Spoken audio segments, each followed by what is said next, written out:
A former NFL quarterback joins Locked On Utes to discuss why he believes the Utah Utes are being underrated and even slept on by the national media. All that plus the Utah Utes, FanDuel's favorite to win the conference. Can Utah do it? We're going to dive into it all on today's Locked On Utes.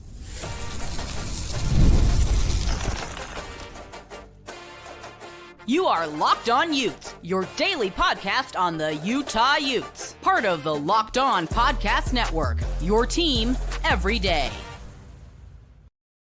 Hello, everyone, and thank you for making Locked On Utes your first listen and view of the day. We are part of the Locked On Podcast Network, available wherever you get your podcasts, as well as on YouTube. If it's your first time tuning into this show, make sure you like and subscribe. My name is JT Wistrcill, and on today's show, we're really excited to have former NFL quarterback and current Big 12 analyst for ESPN, Brock Osweiler, joins the show. He's used to play at Arizona State, too, so he actually played at Utah a while back ago, too, so he knows how difficult of a place it is to play in Salt Lake City, and he actually talked about Rice-Eccles Stadium being such a tough venue. So he joins me here in a moment, and we talk about, hey, what are your thoughts on Utah? Is this team ready to roll and bounce back? And he says that he does feel like Utah is being a little bit undervalued and overlooked by a lot of people in the national media. So please enjoy my interview with Brock Osweiler, and then after that, we'll be talking about if he's right about the media undervaluing Utah, as well as looking ahead to the Utah Utes being FanDuel's favorite to win the Big 12, and we'll close on which Utah Utes are set to break out in 2025. But first, Brock Osweiler joins me on Locked On Utes. Former Arizona State quarterback, current Big 12 football analyst Brock Osweiler, kind enough to join me here. Your thoughts on Utah football entering this season? Well, I think there's, if you're a Utah Ute fan, there's a lot of optimism around this program, and rightfully so. I think Utah has been somewhat lost in the Big 12 conversation, especially on a national level. But it's not a broken program. If you look at it, you guys played phenomenal defense last year. You held opponents to 20 points per game. You know the style of team Kyle Whittingham's going to have. You're going to play a great defense. You're going to have a physical offensive line. You have arguably the two best offensive tackles in the country. You can be gritty, hard-nosed. There's just one issue that needs to be fixed. Score more points on offense. You brought in a new quarterback in the transfer portal, Devin Dampier from New Mexico. The offensive coordinator comes up with them from New Mexico, so they have continuity. They've spent time together. They know one another. And then also, don't forget, Isaac Wilson, still on the roster. He came in as a big-time get out of high school. He was just 18 years old last year. So between Devin, between Isaac, new offensive coordinator, you have to feel, if you're a Ute fan, the offense is going to improve. You know what you're going to get in your defense. So that 5-7 from a 5-7 season ago can quickly change. Can quickly change. And Rice-Eccles Stadium is a difficult venue to play in. You did win there as a player. I saw you won pretty handily. Was it 35-14? Want to say? I don't remember. The one thing I do remember about that day is how loud that stadium gets. No doubt about it. Rice-Eccles, one of the best atmospheres in all of college football. What do you think makes it such a difficult atmosphere to play in? It's got to be my next question, because I know you called a couple games there last year too. Yeah, it's the fans. The fans just get it, and they're passionate, and they care. And when you're down there on that field level, without a doubt, it's one of the most loud and intense and physically imposing environments in college football. So you combine that with a tough, physical, talented defense. Once again, if you can just get an offense that starts moving the chains a bit and scoring some points, Utah's going to be right back at the top. That's definitely the hope. Brock, really appreciate you joining me. You're welcome. Thank you. Thank you. All righty. Huge thanks to Brock Osweiler for joining me at Big 12 Media Days. Really great to get to talk to him, and just really appreciated his perspective as well on the Utah football program and talking about why he thinks his team is going to be really good. The fact that, look, he's a Big 12 analyst, but he has a lot to know about. So I did appreciate his depth and knowledge of the offensive line that Utah has too, at his excitement for Devin Dampier. And that was interesting. He brought up Isaac Wilson, that, he called that game last year and got to see Isaac a couple times. So he obviously still sees some things in Isaac. Do I think we'll see Isaac this year? No. And we'll see if he can win the backup job. Feels like there's a lot of momentum towards Bird Ficklin based on some things that I've been hearing, but we'll see what happens and if Isaac can indeed, in fact, claim the job. But he talked about the national media kind of overlooking Utah. And I agree. You won't see Utah in any preseason top 25. And I'll say, I don't think Utah deserves to be in a preseason top 25 list. I think they got a very good chance to finish there, but you could say that about a number of teams, right? But I do feel like this is a team that is being even undervalued in the Big 12 title race by several outlets. One of which is this network, the Locked On Podcast Network. And who am I talking about? My fellow Big 12 squad hosts. if you look at this preseason poll compiled, or those of you listening on audio, I have a poll up on YouTube here where we asked all of our Locked On podcast hosts to rank the different teams in the conference. And here was how the rankings fell. So we took all 16 hosts and then ordered it based on how they picked each team. So ASU was picked to win it with Kansas State second, Texas Tech third, Baylor fourth, Iowa State fifth, BYU sixth, TCU seventh, still no Utah. And then you get eighth, the Utah Utes, followed by the Kansas Jayhawks, Colorado Buffs, Houston, Oklahoma State, West Virginia, Bearcats, UCF, and Arizona. I do not think Arizona will be the worst team in this conference. I'm not going to spend much time on the bottom, but I think when you have a quarterback like Fafita is just too talented, so I don't see that happening. So right away, we see Utah being undervalued amongst even the guys who cover the Big 12 frequently. And I do disagree with my co-host here. I have Utah in the Big 12 title game right now, but I have no issue with anyone who doesn't have Utah in the Big 12 title game. And I don't really have a major issue if anyone doesn't have Utah in their top five, honestly, because this conference does have great parity. But as we sit here right now, we look at these rosters on paper, I do feel like Utah belongs in the top six. And I will give my co-host a slight pass because this poll was published before everything happened. The vote was taken before everything happened with Jake Retzloff, I believe. So I think BYU is absolutely going to fall out, right? I mean, if we could do an episode on Utah versus BYU at some point this season, but anything's possible. Utah made a Big 12 title run with Cam Rising at quarterback when he came out of nowhere at the time, right? So obviously you don't need a proven commodity at quarterback to find and have success. But when I look at BYU's quarterback options, they do not inspire confidence at all. McKay Hillstead has not won a game in which he attempted more than 20 passes at the G5 level. He only did so 3 times, but he was 0 for 3.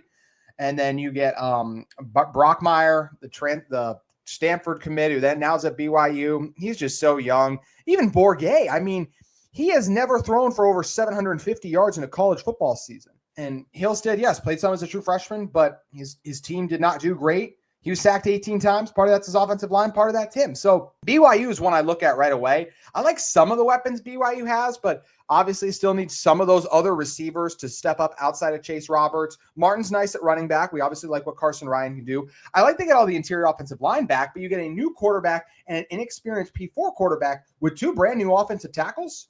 That's a major concern. When I look at a team and I go, okay, what are the 3 most important positions? I go quarterback, offensive line, and defensive line, especially defensive end. All 3 of those are massive question marks for BYU. So how can I be high, even when they got guys like Taggart coming back, right? Like there's some talented players on this BYU roster. The defense has some nice pieces, and I do not think BYU is going to finish as the worst team in the Big 12. But I don't see how right now we look at them with the question especially the question at the most important position on the field, and we say that BYU is going to be better than Utah. And I don't see that. I like Tanu Vasa. They have some pieces I like on the D-line, but they might need guys like Tassili Akana and Hunter Clegg, 2 Utah High School football products. Akana went to Texas, now back. Clegg off his mission to be really good right away. And that's asking a lot of those guys. Especially, too, there's some things in their secondary. I like Jay Hill. I think he does a good job. But right away, I just feel like Utah, at least on paper right now, is clearly better than BYU. And I do expect Utah to be better than BYU. And I don't think that should be a hot take, considering, once again, the most important position on the football field is a complete unknown for BYU. And there is a drastic difference. I know Utah is a G5 QB2. Big difference between what Devin Dampier did, throwing for over 2,500 yards, rushing for 1,000, leading college football in yards per carry, the offense he led at New Mexico. Massive difference between what he did and his skill set than what BYU has right now. So that's one position right away that I look at, and I think Utah should be there. And honestly, I think that Utah has a great case to be listed as one of the favorites in the Big 12 conference. And FanDuel has them projected to win the Big 12 as a betting favorite right now. So what does that mean? Can they do it? And we're going to continue to talk about which of these teams that I feel Utah should be ranked higher than going into the season. We're going to be discussing that momentarily. But first, today's episode of Locked On Utes is brought to you by 5-Hour Energy Transfusion. Time to fuel up and turn it up with 5-Hour Energy Transfusion. It brings the bold grape, ginger, and lime flavor of your favorite golf drink minus the alcohol into a quick, energizing shot.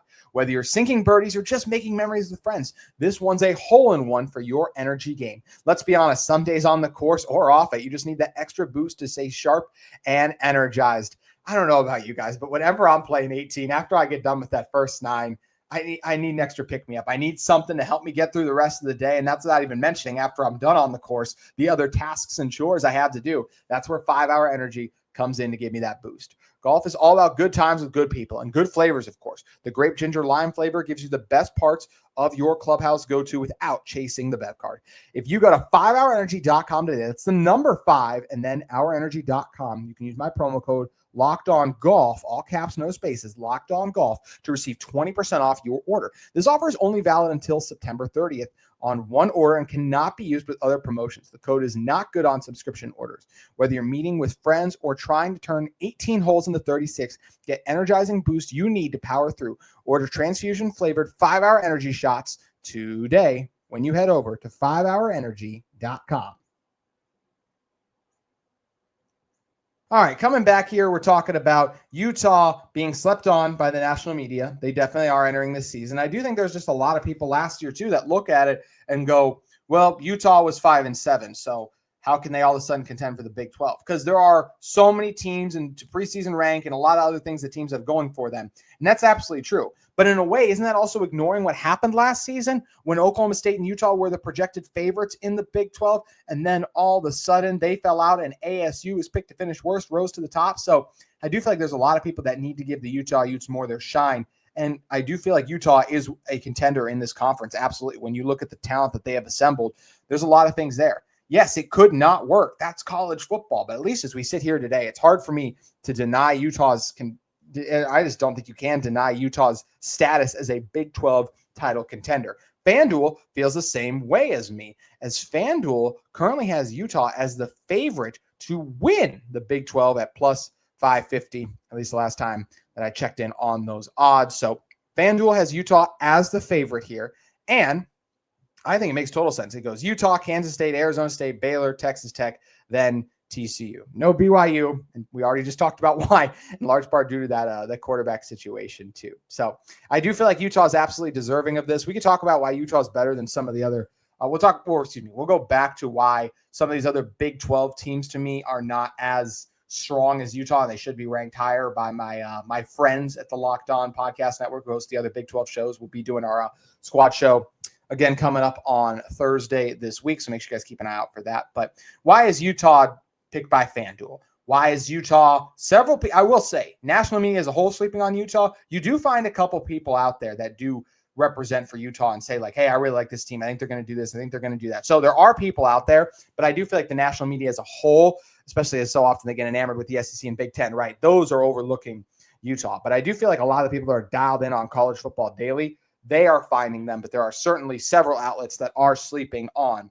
the Utah Utes. So why is Utah worthy of being FanDuel's favorite to win the Big 12? Well, for starters, they are one of the best in the country at one of the most important positions in football, offensive tackle. Spencer Fano, Caleb Lomu, both likely first-round picks as we stand here right now. Also, all 5 starters back on interior offensive line then. Do I have some questions about? Yeah, but I think the unit's still going to be good. I just question if they'll be the top 5 unit that a lot of people have them already listed as. Also at quarterback, another extremely important position. We just talked about how special and dynamic that Devin Dampier is. Even if he has some growing pains, the just dynamic athlete that he is going to allow him to break out of sacks and make so many plays that benefit this team.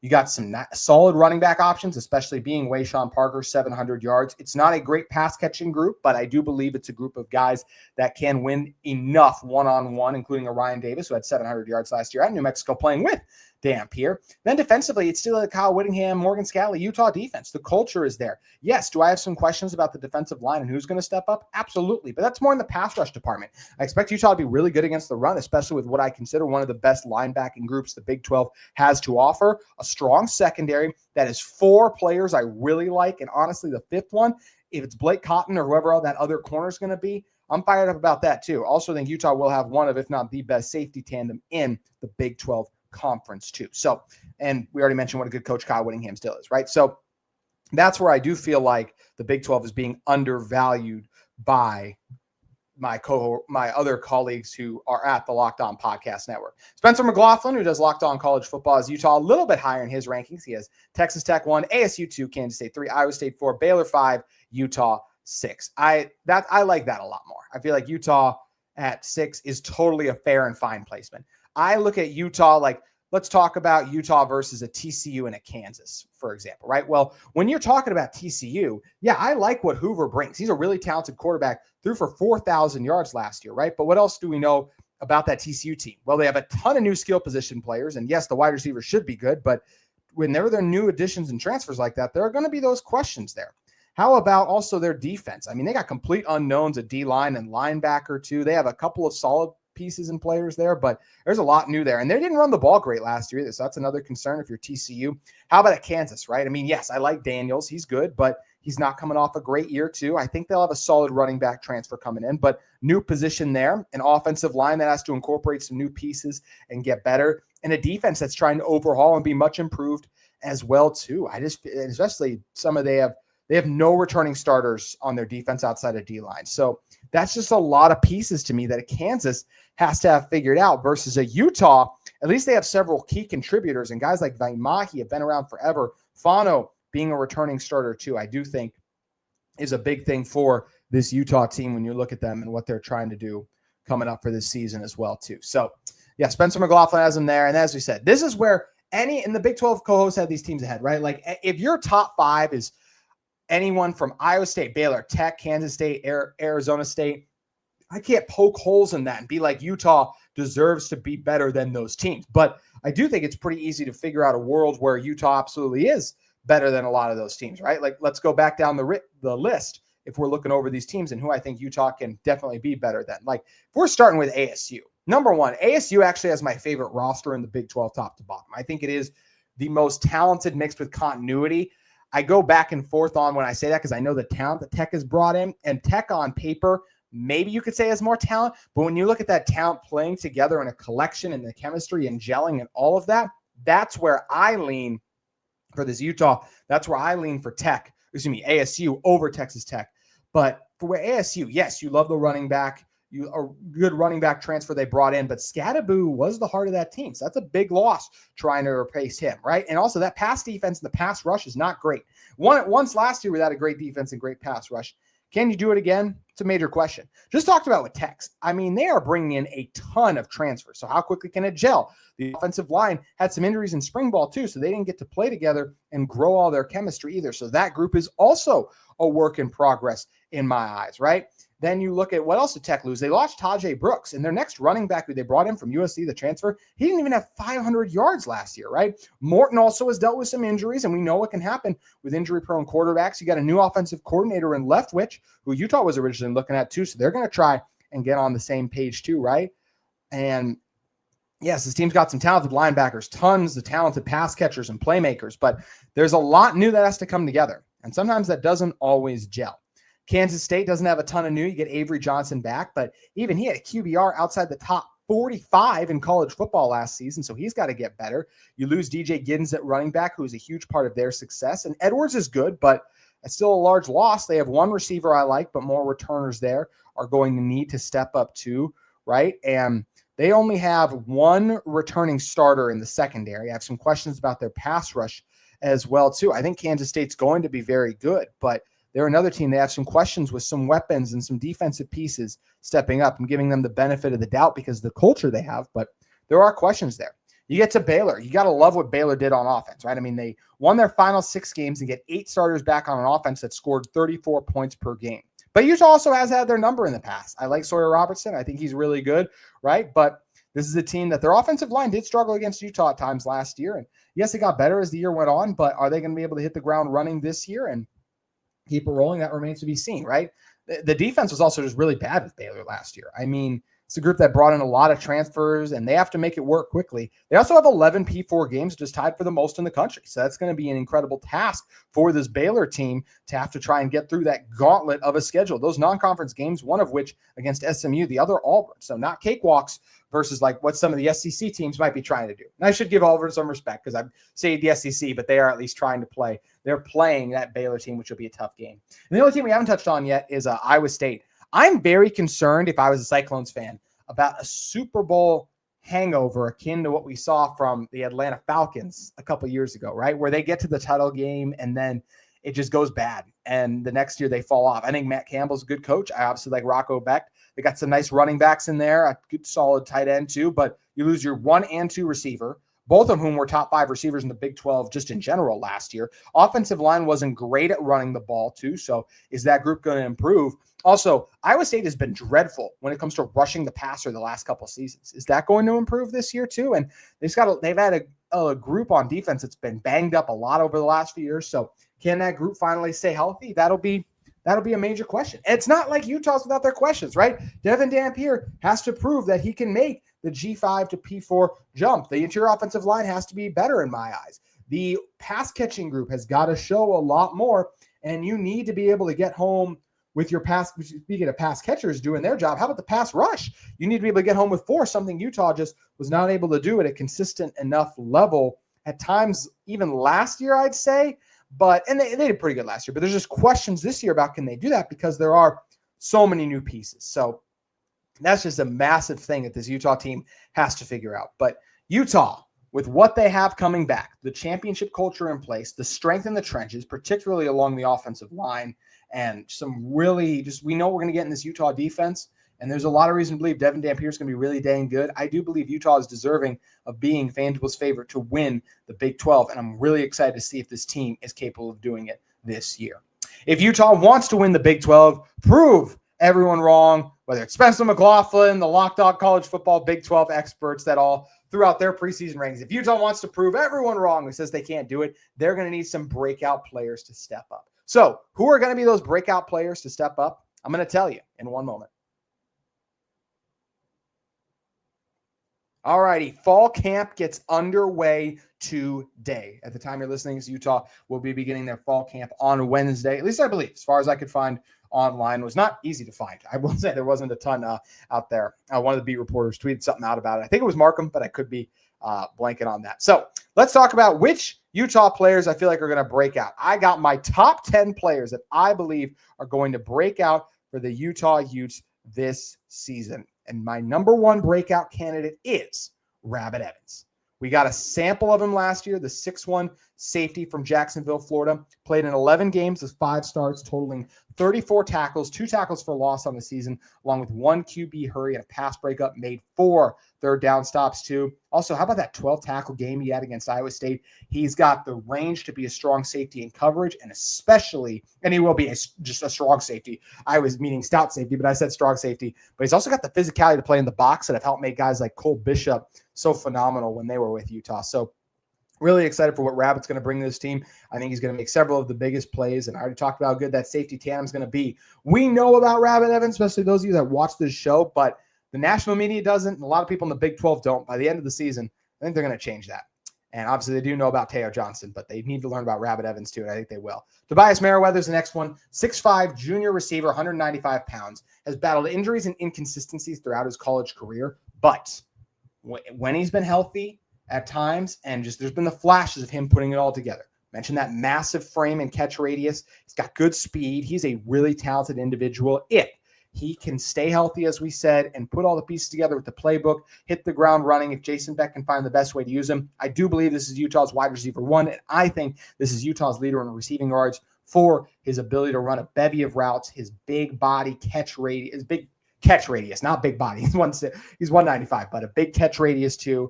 I think Tobias Merriweather is in for a massive season. Another guy I think almost all of us think is in for a massive season, but I feel like doesn't get talked about a lot, is Dallas Vakalahi, the sophomore, 6'2", 313-pound defensive tackle from Utah. Played some as a freshman, 9 total tackles, right? 2 sacks, but when Utah needed him, he turned up big in some games. You know, that Houston game, he had 5 tackles there, and Arizona State, he popped 2 against some of the, especially ASU, right? That's one of the better O-lines in the conference. And there he is, mixing it up, holding his own against those double teams, breaking in, causing some interior havoc. I think he's going to be a 3 to 4 sack guy this season, and I do think he's going to be Utah's best defensive tackle this season. So I look at Vakalahi as a guy with the athleticism and the strength, as a real breakout candidate. Larry Simmons, another guy, the Southern Miss receiver. There was a lot of buzz about him at Big 12 Media Days, and I do think that the junior receiver who came over from Southern Miss with 421 yards last year, 27 catches and a touchdown, averaged 15 yards per catch. I believe he's got a great shot to be Utah's 2nd or 3rd leading receiver. As we sit here right now, I see it being Merriweather, Simmons and Zipper rotating in a lot, because Smith Snowden talked about Zipper doing some really good things for this Utah team, right? So look at those 2 guys rotating in. And then I look at Ryan Davis, who's my honorable mention to Breakout because he did have 700 yards last year. So how much can you break out if you also had 700 yards last year? Like, yeah, no one's really talking about him, but he's a very talented individual. So he's another guy that I think is deserving of that. But Simmons, another guy who has the ability to take a top off the defense, a pretty good catch radius too. Not the Merriweather catch radius, but still 6'1", good size overall. So I think he's a guy who can run a lot of different routes for this Utah team and is going to be able to make some big catches coming from Devin Dampier. Another guy I look at is John Henry Daly. These are back-to-back guys that there was just a lot of buzz about them at Big 12 Media Days. The 6'4" defensive end who was a BYU transfer, came to Utah last year. He actually played in 7 games, but he's this is now the year where it's like, okay, got a couple years under your belt. You're back from your mission. Let's get the John Henry Daly back that had 22 sacks in 14 games his senior season. Coaches said he was winning a ton of the one-on-ones too, John Henry Daly was, in practice, and I think he's going to be winning a lot for this Utah team. He seems like the favorite among the media to win the defensive end starting spot opposite Logan Fano, which would be kind of funny if the 2 Utah defensive ends are former BYU guys, but that seems likely as we sit here right now. Speaking of pass rushers, how about another one that Utah grabbed in the transfer portal last year that didn't make a massive impact, but I do think can have a really strong season, and that's Paul Fitzgerald, the 6'4" defensive end from Utah State. Had 8 sacks a couple years ago with the Aggies, 9 tackles for loss in full. Last season played in 9 games overall. Was still just, getting up to strength in the P4 level and all those things. And he's another guy people were buzzing about Big 12 Media Days. And the fact that he's gotten sacks at the collegiate level already leads me to believe he's ready for this moment. And I do think we're going to see him, especially on a lot of those third downs, because I think Vakalahi has pass rush ability. Outside of that, I don't know who else is going to do a great job rushing the passer on the interior. There's another guy we'll talk about that I think could, but I could see a lot of Fitzgerald being an interior pass rusher on 3rd and long for Utah. He's a guy who's won before. He's got some solid moves, got a year under his belt at Utah. Now I think he's ready to step up and do some more things. Speaking of stepping up, I think Hunter Andrews is going to do exactly that. The tight end out of Texas, who has now been a running back and linebacker in his brief time at Utah. They've moved him to tight end. I like the flashes he showed in the spring game. I think Otto Tia will probably have more yards than Andrews this season because he's just a naturally better receiver, right? But I do think Andrews is going to make some big plays for this Utah team. Alex Markham has said before that he's a guy that he's heard some buzz about too. So I think the redshirt freshman, the size, the strength, the speed, he's just a great football player. And what I mean by great football player is the fact that he is capable of playing multiple positions at the collegiate level. It's a huge compliment to Andrews. He's bought into the physical transformation it takes at tight end, and I do think he's going to be a steady contributor for Utah throughout the season. There are questions about how much they'll use a traditional tight end, but I believe Andrews makes a couple plays for this Utah squad this season. Excuse me. Just like I believe that Blake Cotton is going to make several plays. I believe he will be the corner who starts on the outside opposite Elijah Scooby Davis, the 6'2" corner from UC Davis, played in the Big Sky, appeared in 33 games with 10 starts. He had over 50 tackles along with 9 pass breakups, and he even had 6 pass breakups as a freshman in 22 to lead the team there. Thank you to the Utah Athletics website as well for some of these individual statistics. And Cotton is a guy that just because of the experience, the amount he's played, he was here in the spring as well too, so extra time to be with and among this Utah team. I'm expecting big things from Blake Cotton this year, but there's multiple guys who could fill this spot. I just look at the amount of college football that Cotton's played, and I give him the slight edge. Similar to, yes, one's Big Sky, one's SEC, but Miles Battle played a lot of SEC football, or just played a lot of games, and then comes over and plays with Utah. Someone who has not played a lot of games is Jackson Jones, the 6'2" defensive end from Oregon, committed to the Ducks as a 4-star, but now he's coming in, and I'm expecting big things that he's at Utah. Played in 5 games as a senior in high school, and he had 9 sacks, 2 forced fumbles, 17 tackles for loss in that very limited sample size. So I do think right away we can see Jones be a guy who Utah uses on pass rush situations. He's just got tremendous athleticism, good hands, quick feet. I think he can make some of these Big 12 tackles look slow because of how fast he is. So I think he's going to have a chance to make an impact. And the last guy I'll mention is Jonah Laea. This is a guy who is going to really be relied on because of the guys who have departed this Utah defense. He's right now only listed at 215, which is light for a defensive lineman. I mean, we just talked about Vakalahi. Like if you're looking at Dallas is 313.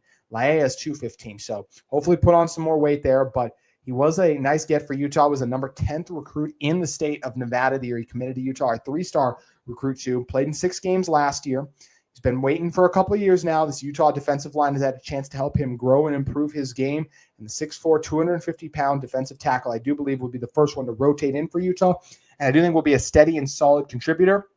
If he could be Keanu Tanavasa, what I mean by that is Keanu Tanavasa burst onto the scene and made several big plays for Utah a couple years ago when we all thought it was going to be Tafuna and Simote Pepa, and it ended up being Tanuvasa and Tafuna.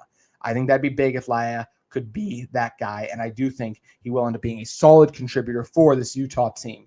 Those are my list of breakout candidates. Let me know who you think is going to break out in the comments below. That is going to do it for this edition of Locked On Utes. Fall camp, as far as I know, once again, begins today. So we'll be recapping all the news and notes that come out on tomorrow's Locked On Utes. Appreciate you all for making us your first listen and view of the day. And we look forward to continuing to cover Utah football as we get closer and closer to week 1 of the college football season. That's going to do it for Locked On Utes. If you're in the market for a second listen, Locked On College Football has you covered. And until then, we'll see you tomorrow.